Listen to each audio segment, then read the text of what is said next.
எல்லோருக்கும் வணக்கம். இப்போ எது பார்க்க போகிறோம் அப்படின்னா தேன் வந்து என்னென்னா இதில் இப்போ வந்து என்னென்னா தேன் கூடு வச்சுருக்கு. என்னென்னா இது வச்சு வந்து நல்ல போனால் ஒரு மாதம் ஆகுது. இப்போ தான் இவ்வளோ பெருசாக வந்திருக்குது. இதில் வந்து இப்போ தேன் முழுசாக இருக்குது. இன்னும் அது வந்து குஞ்சு பொரிக்கலை. ஏன்னா இந்த அமாவாசை பௌர்ணமி இந்த மாதிரி நாள்களில் வந்து தான் ஏதோ தேன் வந்து அதிகமாக இருக்கும். அதில் இப்போது இங்கே பார்த்தீங்கன்னா பக்கத்துலேயே அது பூ கிடைக்கிற மாதிரி நிறைய மரங்கள் இருக்குது. அதிலேருந்து தேன் எடுத்து வந்து கொஞ்சம் கொஞ்சமாக சேர்த்து வைக்குது.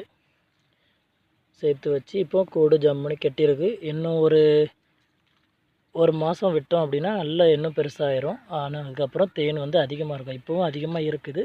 அதனால் இப்போ தான் இது இருக்குது தயாரிச்சிருக்கிறதுனால நம்ம வந்து கொஞ்சம் லேட்டாக தான் இதை எடுக்கணும். இப்போவே எடுத்தோம் அப்படின்னா தேன் கம்மியாக தான் இருக்கும், குறைந்த அளவாக தான் இருக்கும். சரியா? தேன் எடுக்கிறதுக்கு முன்னாடி என்ன பண்ணலாங்கிறத அடுத்த வீடியோவில் பார்ப்போம்.